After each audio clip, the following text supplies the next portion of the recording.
Welcome to your Thursday afternoon Never Is Now session, Black-Jewish Relations in 2020, Navigating a Changing World. I'm Shira Goodman, Regional Director of the ADL's Philadelphia region. This session will be in two parts. Part one is a conversation between me and Urban League of Philadelphia President and CEO Andrea Custis. Part two will be a panel discussion moderated by Rabbi Isaiah Rothstein. Andrea, you and I have been working together for a while now, both in general, through our organizations, through the Black-Jewish Alliance of the ADL, and through the new partnership that we were privileged to pilot in Philadelphia. I'm proud to call you my good friend and so grateful for your partnership and support as we've gone through some tough times in Philadelphia. We absolutely have. And we survived all of them. We did. What did you think when Mark Morial, the president and CEO of the National Urban League, called to say that you and I would be starting this partnership and piloting it here in Philadelphia? Shira, my first reaction was not surprise. I absolutely believe that if he were to pick an affiliate throughout the 90 affiliates in the United States of America, why wouldn't he pick Philadelphia when you and I already had a relationship? We were already working together. I think the time that he came to us, he and Jonathan, was right around the time that anti-Semitic comments and racist comments were made by the NAACP. So we were already working together. We worked together through the Black-Jewish Alliance. So we were not new to each other. We had already started this journey in working together. So to me, it made a just wonderful decision and a very easy decision to start in Philadelphia. And then from there, he is moving that out to other affiliates. I agree. When Jonathan Greenblatt, our CEO, called me, I was so excited because you and I had already been working together for months on lots of things. And I knew that it was going to be really fun and exciting and really important. Right away, the first conversation you and I had, we talked about involving our young leaders and focusing on voting. It took minutes, maybe, at the most. It really did take minutes, Shira. No, seriously.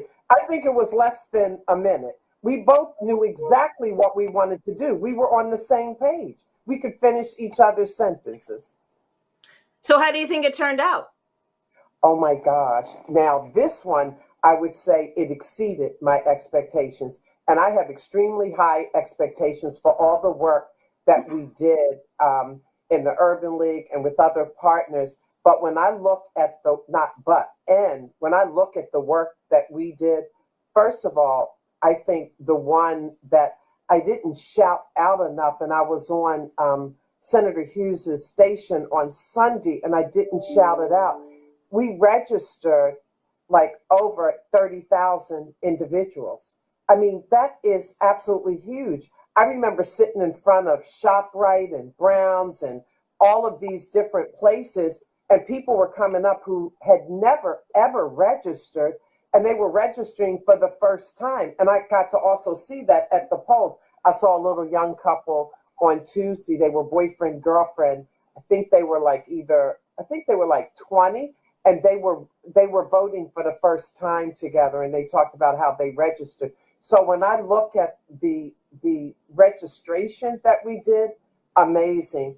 What I really liked about what we also did, Shira, is you and I tried to take a little bit of the back seat, and we absolutely let our young professionals take the lead. We decided early on, based on what we saw on TV, based on what we saw in Philadelphia, it was the young people who were leading the protest. And these were individuals who are intelligent and bright and sharp and persistent, and they really want to shape what happens in America. And we decided, why don't we just let our young people lead when it comes to some of the work that has to be done? And how about when they all got together? Why don't you talk a little bit about that? I was just so proud of both sides in the work that the young people did. I thought they were tremendous. We had our young leaders. We had Jason and we had Thomas and we had Andrea and Khalil helping them out, and Scott and they just everything they came up with. They wanted to do a new website, and we were able to put up a website. We did webinars together. We did videos explaining why it was important to vote, why it was so important to them to be voting. We demonstrated to people, how are you going to vote? How can you vote safely? What are your options?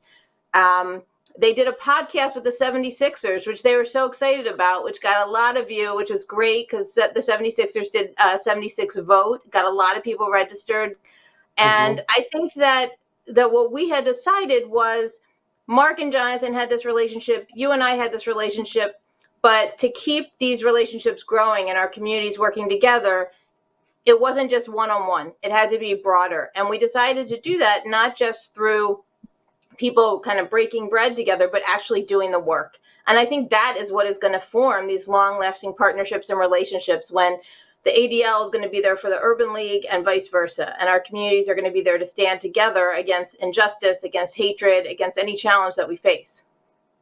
And Shira, when you look at that, I always say you learn a lot about your who you are from your history. So when we go all the way back and we look at the civil rights movement, think about the Jewish folks that marched with the black civil rights leaders.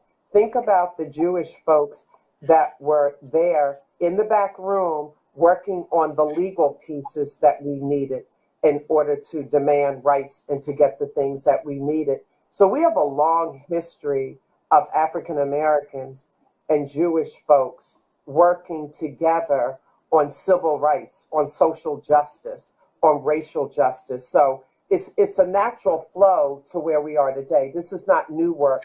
We have a history of working together. And I will absolutely say to you, there is no doubt in my mind that that history will continue as we go forward, and we will decide on what are those issues that we have in common that we want to work on. Like, is education important to us in America?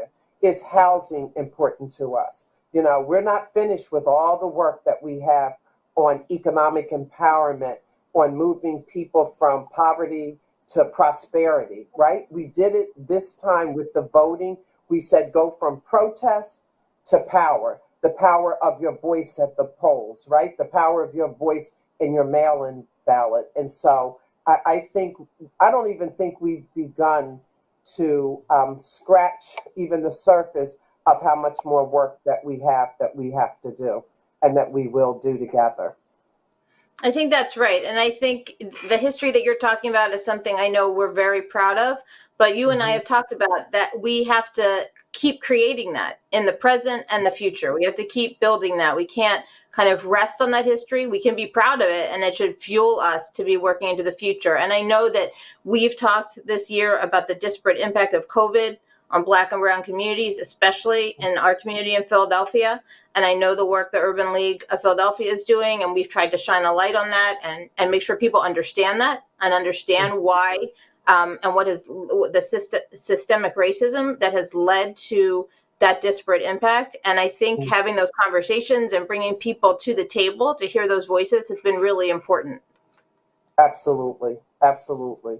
So one of the things that I would absolutely like to talk about later as we do the work is what are those top three priorities for ADL, and what are those top three priorities for the Urban League, so that we can see where that occurs and we almost will know exactly what we need to work on. And I especially want to hear from those young professionals that are associated with ADL and associated with the Urban League, because I think they are intuitive.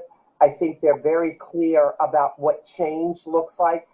They're clear about the direction that they want to take. So I would absolutely welcome, as others watch this and watch the second part, that they give you and I feedback. It would be so great if we were able to get that feedback from those folks that will be viewing this. I think that's right. And I think again, starting with the voting, we knew that that was going to energize people and empower people, but be a launch pad for what we could do in the future. And I know that in St. Louis and Houston and Chicago, The ADL and Urban League affiliates are working together and beginning to start those conversations. And they're not all focusing just on voting. They're doing other things together because a lot of our priorities about empowerment and fighting for justice naturally overlap and make natural collaborations. But I think you're right. We're excited to hear from our young leaders. What do they want to do next together? How can we continue to support each other? Right. Shara, do you remember all of the different webinars or Zoom calls that we had for the public? Can you talk about just a few of those? Because I was just looking and I'm like, oh, okay, there was something with Wharton. Oh, okay, there was something. Do you remember? I don't even remember all of them. We did quite a few. We did one with the Wharton alumni. They wanted to do something on National Voter Registration Day, so we did that. The young leaders were on that. We did one with the Pennsylvania Department of State and the Governor's Commission on African American Affairs, a statewide webinar to talk about how to vote. And we had somebody from the Department of State who was talking about all the different ways you could do it. We did the podcast with the Sixers. We did Souls to the Polls right before Yeah. election day with faith leaders. Can you tell everybody about that? I'm going to do like this because I got big kudos from folks. First of all, I love the title, Souls to the Polls. So tell them about the different groups that were involved. And I felt so good that day when I literally looked at that screen and I saw the diversity and the love and everyone was on the same mission. So can you tell them a little bit about Souls to the Polls? Sure. So, and remember that both the Urban League and the ADL are 501c3 organizations. So all this work that we're talking about was nonpartisan, was really just geared to get people to register to vote and to vote, not about who to vote for, any of that. So this was right before Election Day, the Friday before Election Day. The Urban League and Senator Vince Hughes, who's one of our state senators, he's actually my state senator, called together this a gathering of clergy, rabbis, imams, ministers, to talk about why voting really was a sacred act. Andrea called and invited the ADL. We got a couple rabbis, Rabbi Annie Lewis, Rabbi Greg Marks, and along with the ministers and the imams, people just were fired up. It finished with Reverend Jesse Jackson talking again about how this is holy work to vote, to make your voice heard. I thought I was really excited and fired up after that. Just a footnote, Rabbi Annie, the only thing I can tell you is I closed my eyes and I put my head down when I'm going to say that she was preaching.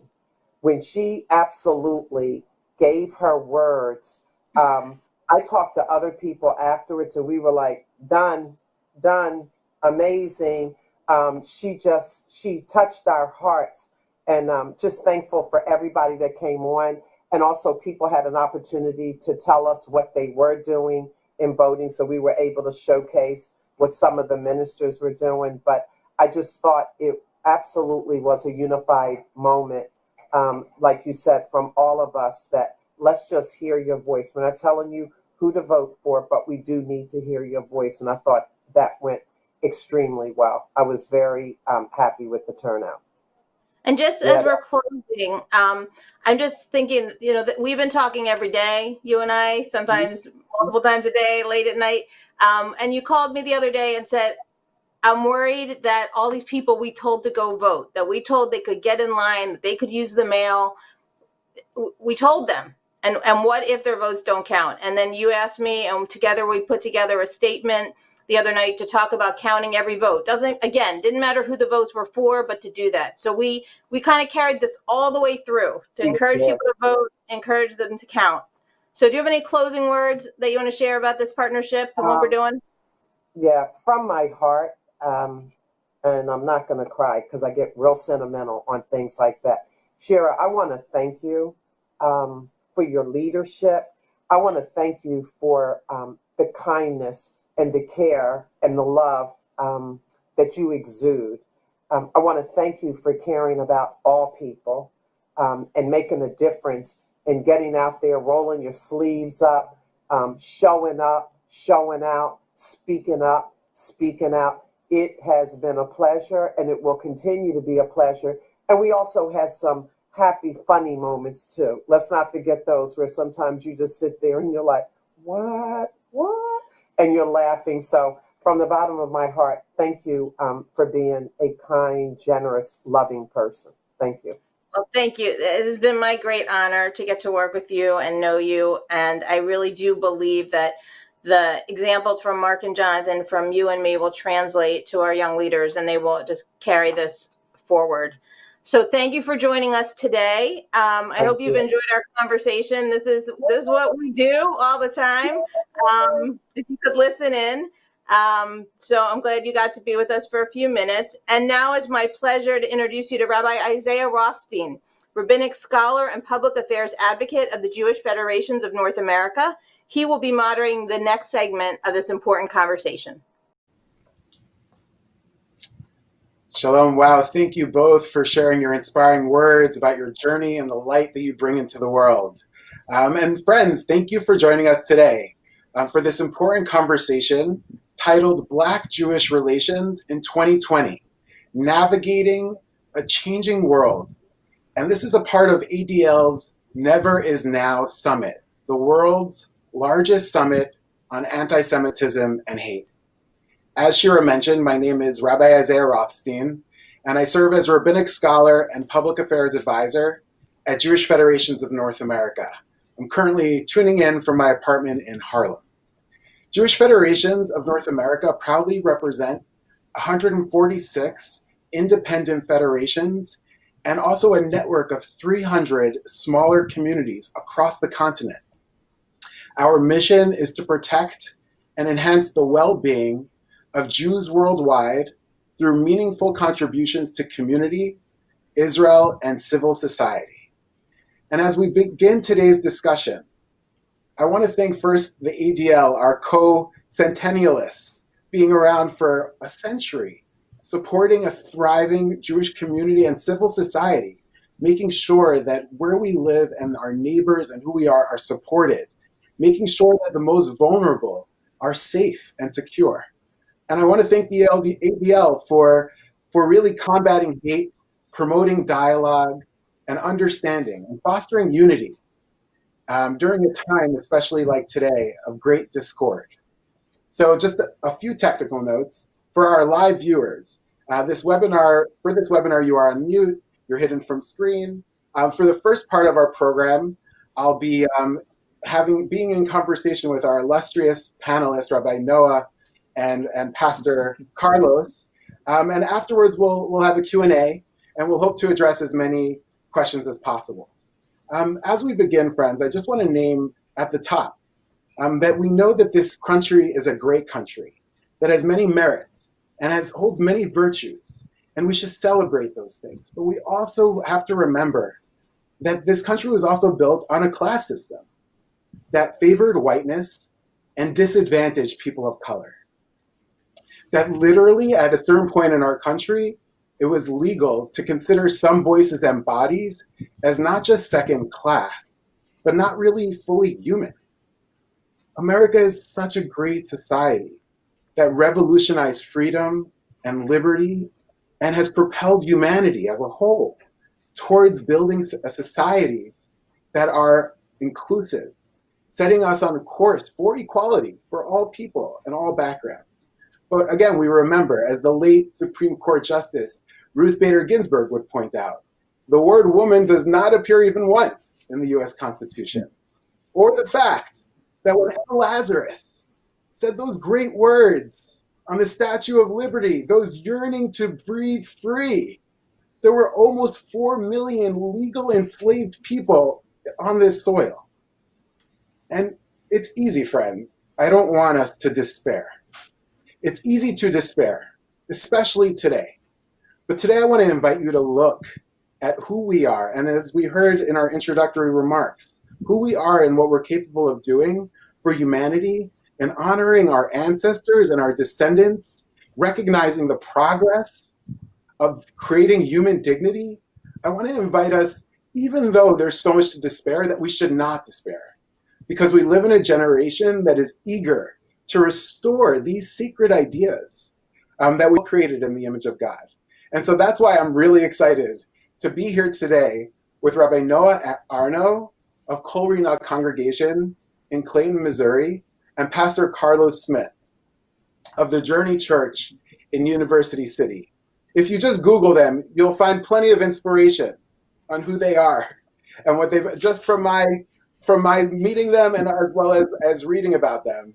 These two individuals not only speak to the values of community, solidarity, allyship, mutual support, promoting harmony and shalom, but they literally live these values and they model for us as individuals, as rabbis, as pastors, as spiritual leaders, what it means to bridge understanding, not just for the sake of understanding, but for companionship, for community, for friendship, and to heal our fractured society.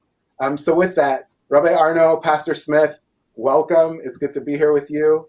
And as we begin our conversation, I just thought I would throw it to you to just introduce yourself and also tell us how you two met. Whoever would like to go first. Carlos? You want to go first, Noah? Oh, okay. All yours. I'll go first. Okay. Pastor Carlos Smith of The Journey here in University City, The Journey Hanley Road. And a bit about me. I'm actually a native of Detroit. So growing up in Detroit, I actually grew up in Northwest Detroit with a lot of proximity to the Jewish community there, vibrant Jewish community there in Detroit, where I've been around. I had Jewish friends my entire life. I've been pastoring here at the Journey Hanley Road for going on 3 years. It's a multi-ethnic congregation. So I actually pastor a congregation that is about 75% white, 25% African Americans and other people of color. So that's an interesting dynamic. Other than pastoring and doing those things, I also am working on, I've just entered dissertation mode. I'm hoping to do a dissertation in systematic theology. So pray for me. I need all the help I can get. And the way I met Noah, I came to The Journey. So that's how I met him. As we were and I'm Noah Arno, a rabbi of Kol Rina Synagogue that, I'll tell you a little bit of that story, but I'm originally from New York. I've been here in St. Louis now for, I guess this is my 7th year. And so Kol Rina is actually a merged congregation. And if you have two synagogues that merge into one, you wind up having 2 buildings, and most synagogues, don't need 2 buildings. So we sold one building, and then we sold the other building to a church, and actually bought that church's building. And that church was one of the locations of The Journey. And while The Journey was doing renovations in the synagogue building, and the synagogue was doing renovations in the old church building, we were all actually sharing space. So Carlos and I are actually sitting in the same building right now, socially distanced by about, 100 yards away, and lots of walls, but we're each in our offices. And our offices at our new building will be built out in a few months, so we'll be kind of moving out. But Carlos and I and our congregations have been sharing a building for 2.5, 3 years now, because construction never goes as quickly as you want.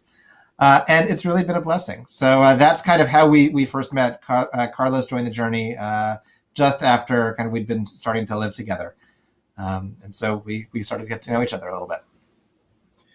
Wow. Even just hearing a little bit about your congregations, I wish I had the visuals, and I'm sure there's plenty of things on your websites, but I know that your congregations are lucky to have both of you. And it is also interesting to think about how people meet. Sometimes it's intuitive or it's natural. Sometimes we're put in environments where we're given opportunities. And I know that the two of you not only share a space, but you journeyed together. Friends Google. You journeyed together, and you were able to go to the Holy Land. I would love to hear a little bit about how that even came to be. Yes, there's something to be said again about community relations, having some harmony, making sure that we could keep each other in mind. And as we heard from our opening introductions, what are the common ground 3 things we could work on? But to journey 6,000 miles together is a whole other statement. And to journey in general, to remind us that we are on a journey together is also something. So can you tell us about this trip a little bit and how it came to be? Yeah, I'll say just a word about that. It was, I think, put together by the Israel Action Network, if I remember correctly, which was a subdivision of JFNA, and they were bringing together pairs of African American pastors and rabbis from different places in America to go to Israel together. So I got this call, would I like to go? And I said, sure, but only if I can go with Carlos. And they had to confer a little bit, and they said, that'll be fine. And so then I called Carlos and said, you can go to Israel together? And Carlos, what did you say? Oh yeah, I say yeah. That interaction was actually pretty funny because I was actually downstairs in my office. His office is in another part of the building, and I think I was in the middle of the meeting. He was like, "Hey, I need to talk to you about something. Can you come up to my office and talk to me?" And so I'm thinking like, "Oh my goodness, what have we done? Have we done something offensive?" Or so I'm thinking okay, what hope. And at this point, for context, me and Noah hadn't spent a lot of time together at this point, so we had lunch maybe and. So yeah, he asked me, and I when I went up, and I was like, oh, okay, this is good news. Absolutely, I would love to go to Israel. So yeah, that was how that trip came about. And we wound up. I mean, we shared a room together for I don't know, however 8 nights, and I'll just say that we spent more time talking than we did sleeping. I consumed more coffee on that trip than I ever have in my life. Because we really just couldn't stop talking to each other and exploring and asking questions and being curious. And I will say, not arguing, not at all. That was not part of the conversation at all. It was really just curiosity and interest and friendship. Yeah. Yeah, it sounds, Pastor Carlos, when you were speaking, when Rabbi Noah came to you, you had this question mark. You're like, is he being legit right now? Is this happening? Is this that question?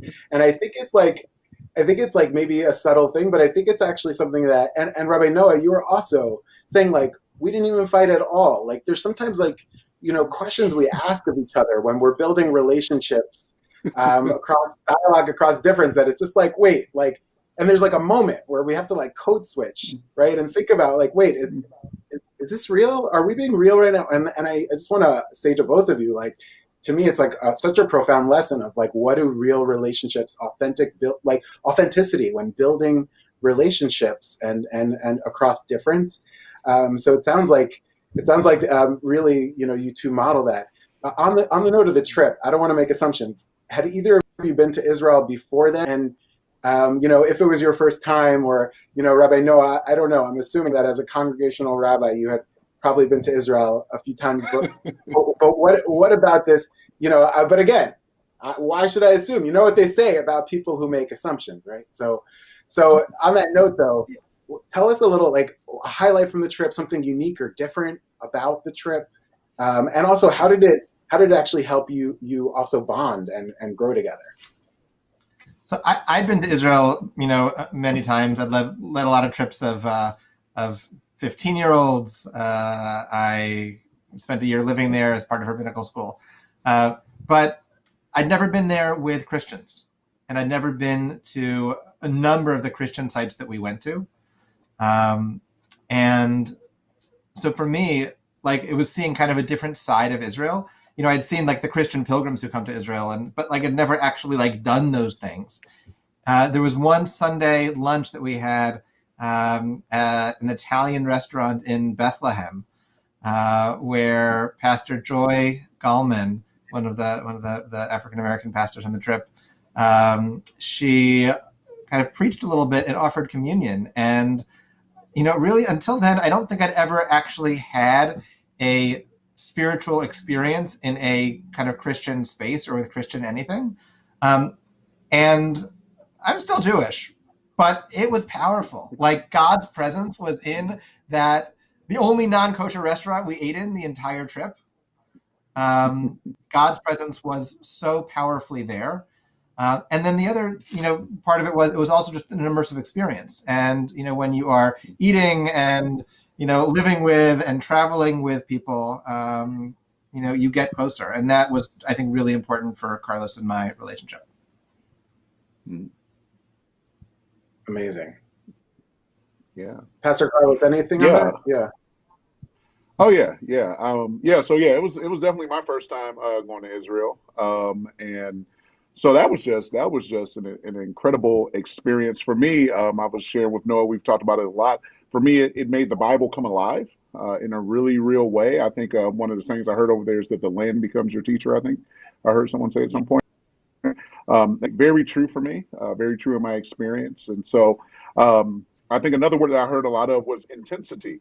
Uh, and so I experienced that as well. So yeah, going on the trip to Israel for me was absolutely it was enriching for my faith. It was a life-changing experience. I had lots of those moments. I remember my first time at the Western Wall, and being there and going up on Golgotha's Hill and seeing the tomb, and spending time on the Mount of Olives. And but one of the greatest gifts, if there was a great takeaway, was that, as Noah said, I mean, we literally, no exaggeration, we stayed up every way too late just talking about ministry, life. I mean, we had a lot of those. Christians do that too. Jewish people do that too. Like, we found out there were more similarities. Like, okay, like there are more similarities in our, kind of our work as pastors and rabbi than we realized. And I mean, it was just a joy. So what I would say was the big takeaway from the trip was not only the experience in the Holy Land itself, and the incredible food. By the way, can't talk about Israel without talking about the food. I ate so great. But beyond the Holy Land and the food, I feel like I walked away with someone who's truly become my brother, and I consider Rabbi Noah my brother. Like, in our relationship and our friendship is incredible. Wow, I love that. So even something that I'm hearing also from both of you as a common theme is when we are in an immersive environment, when we are, Noah, Rabbi Noah, to use your language of immersive experience, and we have exposure to each other, and we are participating together in a full embodied experience, there's something that happens in a different way. At least that's what I'm hearing from you. Then the difference between having a meeting where we come, I'll borrow language from my colleague Imani Chapman. She's a Jew of color and works in the field of creating a more racially just, equitable, diverse, and inclusive world and Jewish community. So she uses language of, we've been armed for so many generations that we, with emotional baggage or trauma, different things, that we need to disarm, right? We need to disarm. And sometimes we come to meetings with an agenda. We come a little bit with certain things that we need. But there's something about it, an immersive experience, I think, that, and no less to be in the land of Israel, the Holy Land, a place where literally the land, as you said, Pastor, the land speaks. The rabbis say the land gives wisdom, that walking the land, you become smarter somehow, wiser. So it's powerful to hear that. And I guess, like, just to think, that trip was 2 years ago? Yes. Was it? And for me personally, I'm 32 years old. As a mixed race Jew, my life, having a black mother and a white father, has been relatively racially charged, I would say. But I would also say in my life, these last 5 years have been the most racially charged years, at least in my lifetime. And I would argue many would probably say the same thing. And so the current challenges that we're living in, how has your relationship actually supported fostering stronger relations? And how has this trip, since the trip, with, we know, a resurgence of high levels of police brutality, where there's been, yes, wearing a mask during a pandemic, but other things have been unmasked in a real way in our generation. So how has your relationship actually supported your organizing today? And what are you up to today in that way? Yeah, I'll take a stab at it. Well, I would say that obviously, yeah, the last 5 years, African American have been, and I'm just a little older than you. I'm 37, and yeah, my 37 years, I've not that that's not I'm not eternally old, right? But I'm not 20 something either. I'm like, man, I've never seen such things. And from the things that have happened to the American community, what I can say is that I reached out to Noah, for example. We recently had a visual here in St. Louis for George Floyd, Breonna Taylor, and I reached out and I talked to Noah, and Noah was right there, right by my side, and it was a crowd of mostly African and my personal rabbi right there, and he stood with me there, and I'm still with the Black community. And I think his presence just communicated something to our community, and definitely to me personally as my friend, to know that his presence was there. And we sought to do the same thing, something I've sought to do when we had the I believe it was the Tree of Life tragedy in Pennsylvania, I believe it. I sought to just offer just words of solidarity as an African American. I can recall when we've had those types of tragedies, such as the Charleston shooting, and people entering your sacred place, and perpetrating violence, and how important it was for the African American community to have our friends of a variety of denominations, ethnicities, faith traditions stand with us. And so what we sought to do is I sought to stand with them and just say, like, hey man, I'm here, and just let him know. But yeah, I would say our personal relationship have, when our communities have experienced moments of tragedy, moments of loss, moments of hate, and things of that nature, our personal friendship it becomes very personal. It's not just I saw when I see violence and anti-Semitism and things against Jewish people in synagogue. It's not abstract. There's a synagogue in my church, and these are my friends, and it could happen here. And Noah's my friend, so it becomes very personal. And I'll just say, for my congregation, when Carlos came to services on the Saturday after the attack in Pittsburgh, it was so powerful. And it wasn't because of what Carlos, said, although he spoke, I think, briefly and beautifully, but it was just your presence there, and knowing that, we had a friend and a pastor in you. And I'll say too, Carlos and I did a conversation on Zoom a couple of weeks after George Floyd was killed. And we had about, 60, 70 members of both of our congregations together.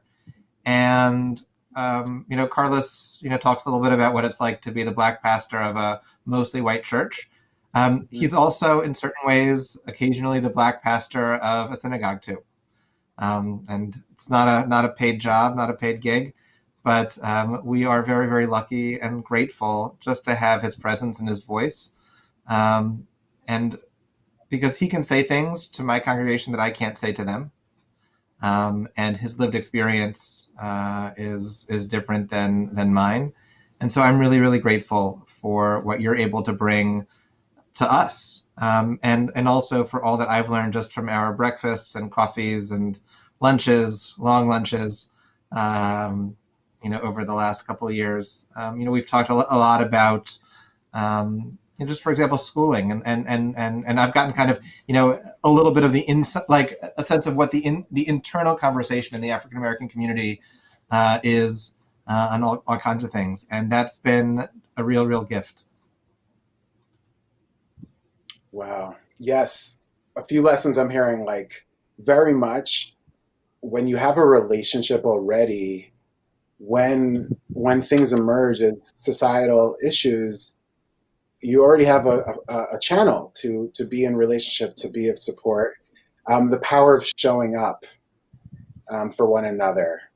It's also a really powerful lesson. And I also want to say, like, as we're here together, I recognize that the headlines over the last several months have actually have continued to actually divide in many ways.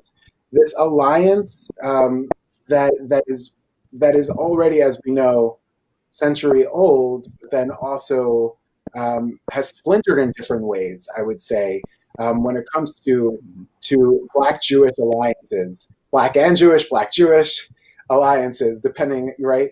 And so I wonder, like, what are the kind of things that you are experiencing and seeing in the broader national landscape that you want to speak to for our audience? That how do we deal with this divisiveness or a lost sense of unity or common bond to wipe out hate? What are the kind of things that you would share with people in our generation who are sensing a sense of despair or don't see a bridge or are confused about anti-Semitism, Black anti-Semitism. What are these terms, right? I'm just curious, like, what would you say on these things? Carlos, I know you have a couple of thoughts about this. I got a few. Well, what I would say is when we're thinking about how we work together, I think it's important that we have to start one of the things. I'm a Christian pastor. Noah's a rabbi. We both agree very much on the first page of Genesis Bible that we're all in the image of God.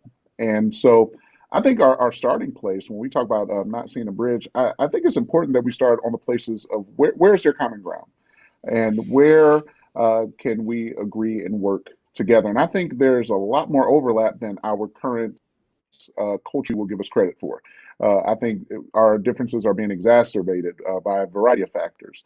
But when I think about ways that we can work together, I think when there is an assault on Black lives or Jewish lives and things of this nature, I think I think we can all agree that fellow image bearers, people who bear the image of God, who are losing their lives due to hate and discrimination. And so, for example, there's like conversation today about the Black Lives Matter movement, and should we align with the organization and versus the movement and all these conversations. What I would say is that I think it's important that we be what a Christian theologian named Francis Schaeffer would talk often about co-belligerence. And that means that we have to be able to partner on things and areas that we can both stand for. So when we think about, for example, the Black Lives Matter movement, I'm a Christian of the more traditional stripe theologically. And so there are certain perspectives that I have that in terms of the organization, may not necessarily line up because of my traditional Christian values. But the rallying cry to value lives that have historically, Black lives, people that look like, that have historically literally enshrined in the Constitution, thank God it was amended. But, in its original inception, I was 3/5 of a person.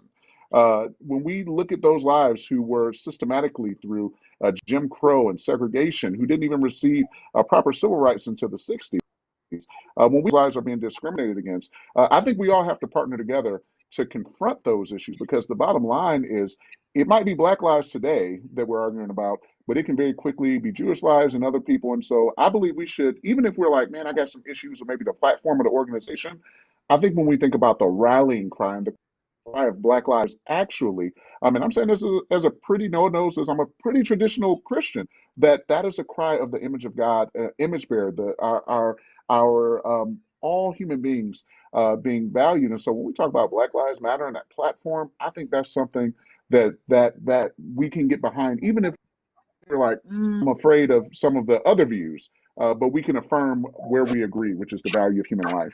So that'd be my thoughts. Beautiful. Thank you. I'm with you. I don't have anything to add to that. The only other thing I'll say, just to go back to Rabbi Isaiah's question about kind of history and where we see ourselves going forward, is that, Jews are raised on this image of Rabbi Abraham Joshua Heschel, who's like every single book I have on my bookshelf here, not right behind me, but on the side over here. And he taught at the Jewish Theological Seminary of America, where I was ordained in New York. And he marched with Dr. King. He had this picture of the lei, like the flower like necklace around him. It's this iconic, beautiful image. And I find myself wondering, all right, so why was he the only professor, the only rabbi from that seminary marching with Dr. King? So when we tell the story of Jews who were partners with African Americans, there's very much a story to tell.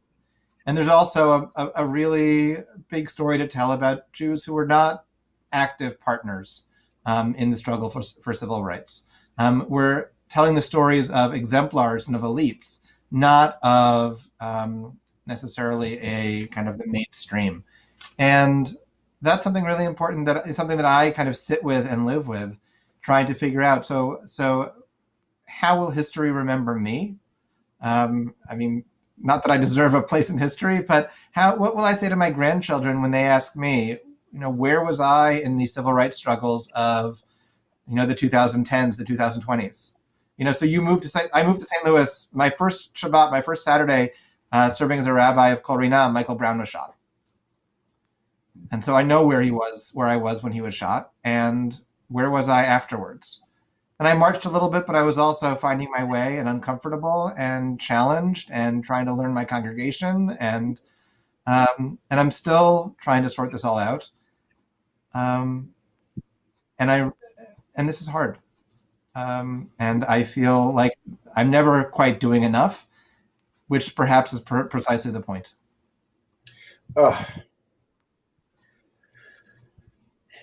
I'm just letting that sink in a little. And I want to just again thank the ADL for hosting, and I encourage that on the note of what Rabbi Noah shared, I think there's some deeper learning, right? The continued learning, historical context. What is the story that has been told until now? What is the full story? Is it the full story? Is it a chosen, picturesque story? Is it a story? And where are we going? And what story do we want to tell?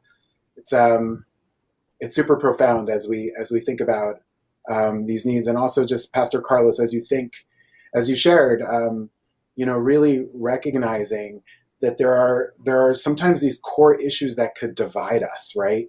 We think of Black Lives Matter or other movement ecology around racial justice, thinking about the Nation of Islam or other forms of hate groups that we know there's a lot there that rightfully so we need to address. And at the same time, the fact that you brought us to page 1 of Genesis, and to keep coming back to that, because again, it's like doing push-ups today, to look at another person and be reminded that page 1 of Genesis. Like, I love how you phrase that. I'm totally with you. I wanted to ask another question. For me, it's like kind of the elephant in the room for me. And when I hear the term Black-Jewish relations, I cringe a little bit, to be honest. As a mixed race Jew, and as someone who identifies as a Jew of color, as someone, as I mentioned before, my background, it's hard for me to identify with the term because I'm not sure where in the equation I fit. One of the jokes thrown around by Jews of color that's not so funny is, so you want me to talk to myself? So it's kind of like, it's a dual question. First, I'll ask Rabbi Arno, and then Pastor Smith, I'll have a question for you as well. Like when it comes to race relations, what would you tell folks around like looking within? And you were starting to speak to this, like really, as a Jewish community, we need to, Zachor Yemot Olam Binu Shnor Dor Vador. This is a line from the Torah, right? You should remember, you should understand the context and how you came into the world, right? So, and also looking within. And so on the note of Black-Jewish relations, race relations in the Jewish community, outside of the Jewish community, what would you say about, the voices of Jews of color as it relates to building a community, building a world of true alliance and bridge building? Jewish communities have not done a good enough job at noticing and listening to the different voices and people in their communities. There are and have been Jews of color in Jewish communities for a long time, and they don't get noticed. Sometimes that's probably intentional. They kind of want to fly below the radar, and that's probably because they feel uncomfortable otherwise. But we need to do a much better job of lifting them up and recognizing the diversity that's already in our congregations and communities. And I would say too, though, we need to like look inside and look internal. But it can be really easy to only look inside and never have to like step outside. So I don't want, at least for my synagogue, trying to lift up and notice the Jews of color who are here, to distract us from the work that also needs to be done outside the walls of our congregation too. So it needs to be both, and I think one can also support the other very much too. I'm into that, and thank you. Definitely one could support the other, and definitely the idea of a dual approach.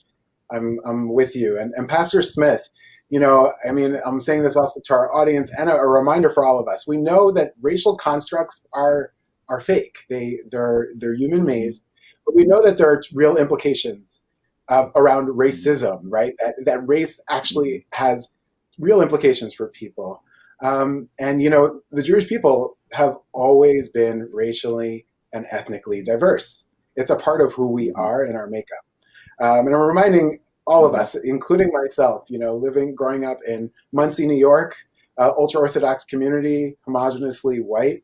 So on the note of Jews of color or Black Jews, and Jews of color as a term, friends, really you could either translate as or define as non-white, whatever that might mean, people of color, non-white, or according to the U.S. Census, thinking about Black, African-American, Latinx, Asian, Pacific Islander, Native American. But on the note of Jews of color and Black Jews, when it comes to bridge building and bridging gaps that exist between Jewish and Black alliances, Jewish Black alliances and communities, what do you see as one of the roles of Jews of color in this work nationally and also locally? Yeah, absolutely. Yeah, I think that they are in a very unique place to build bridges in that way. Walking through Coleraine and seeing an African American woman, and I assumed she was one of my parishioners that I didn't know, and she's like, I'm a Jew. I go to the synagogue." I'm like, "I am so sorry. This is so embarrassing." And, I thought she was some people I hadn't met. So some of the fun of sharing in synagogue spaces, one of the things that can happen. But it led to some interesting conversations, and so I think there's a role for bridge building. And for me, as to be candid, as a African American, as a Black man, one of my greatest joys was going to Israel and seeing the ethnic diversity of the Jewish people there. And we spent a couple days with the Ethiopian Jews there, and seeing people who looked a whole lot like me. And it was refreshing. Now the other side of it was that it's also grievous at the same time, because it was fun to go there and see, but to also see how their neighborhood looked a lot like an underserved neighborhood could here in America. How spaces that I entered in, that they seem to be less well off than some of the other white Jews that I've seen.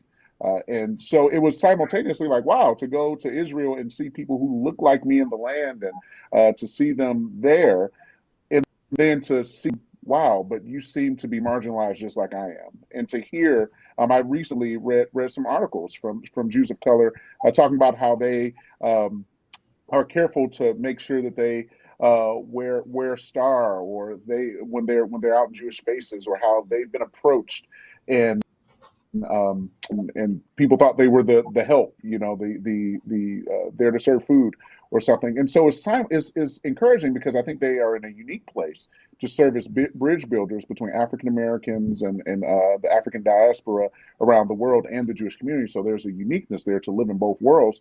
But also, it breaks my heart that, wow, even in the Jewish community, there's still some marginalization. It's still that their voices are not elevated, even within in a smaller culture. So it kind of cuts both ways. Mm. Wow. Yes. It also, as you share that, I've spent 2 years studying in yeshiva in Israel. I've staffed 7 birthright trips to Israel. I very much identify as a Zionist, and also I very much recognize that some of the products of Western society and Western civilization, unfortunately, also has structural racism in certain respects. And I know that we're progressing. We live in the 21st century, 2020. Friends, there's big opportunities here. But Pastor Carlos, I want to just also remind us, like you were just saying, that racism, unfortunately, is really in many ways everywhere. It's in the water. It's as they say. It's something that that no one's immune to in certain respect, to live with a racially oriented lens. And so I'm with you when you describe what you're describing. And I think, like, friends, as we have this conversation, I feel like we could have, full seminars on each of the questions that we asked today. And both of you are just, I mean, I'm super inspired. As I do my work through Jewish Federations of North America, my job is to spearhead our JEDI initiative. JEDI stands for Justice, Equity, Diversity, and Inclusion. And when I think of people who are inspiring me to recognize what's happening in the world, I do have both of you in mind, and I'm super grateful that we had this time together. I want to ask you, as we come to the top of our hour, I want to ask you just two shorter questions. One is, like, and maybe a little bit different. First and foremost, what's a book that captures your relationship, not only to community building, but what's something that you're reading now or that you would recommend that really promotes what you two have shown us today, that really promotes this idea of human bridging, connection, and also recognizing the things that need to get done in order to get us there. Is there even one book that captures what you are up to and what we discussed today? Throw us anything. We already quoted Genesis 1, so that's a good book. So, pastor and rabbi, we're going to say the Bible. Yeah, we quoted Genesis 1 and you quoted Genesis 32, if I remember correctly, Rabbi Isaiah. Deuteronomy 32, I mean. So yeah. I would say actually the Bible is actually, fruitful, in terms of books. When Carlos and I have time and we're sitting and talking, chances are, and we're not preparing for this call, chances are we're actually talking Bible. Occasionally New Testament, often Hebrew Bible, because, I don't have a whole lot to add about the New Testament. But talking about holidays and stuff. So, that is really material over which we can bond and share. And it's also stuff that we're both, intimately familiar with. One of the things I love about Carlos is, Carlos reads through the Bible every year. And so, we'll see each other and he'll be like, oh yeah, I was just in towards the end of Exodus. And it's not the same cycle that we're on, but we always have Bible to talk. And I'll say he really can give me and most Jews lessons on the prophets, because we don't really read the prophets. So I got some homework. Beautiful. I mean, I'm sorry. Oh, no, please. Oh, okay. Yeah, no, I was gonna say I kind of said it tongue in cheek, jokingly, but we really do talk a lot of Bible, and I will say that Noah has man, he's made me a better preacher. I actually purchased a copy of the Great Scriptures, and I use it in my preaching. Wow, look at and so it's fascinating to me. It's absolutely fascinating to me. I read that. I was reading so much Jewish material at one point that Facebook started giving me ads for building my own sukkah during the feast. So I think I was like Googling it quite a bit there. Wait a minute. But I would say, yeah, like seriously, it's been, I would say, for like those who are who are students of Scripture, I do think there's a benefit for Christian and Jewish people to read the Bible together and to have discussions. And of course, there are things that we don't see the same way. Of course, there's that.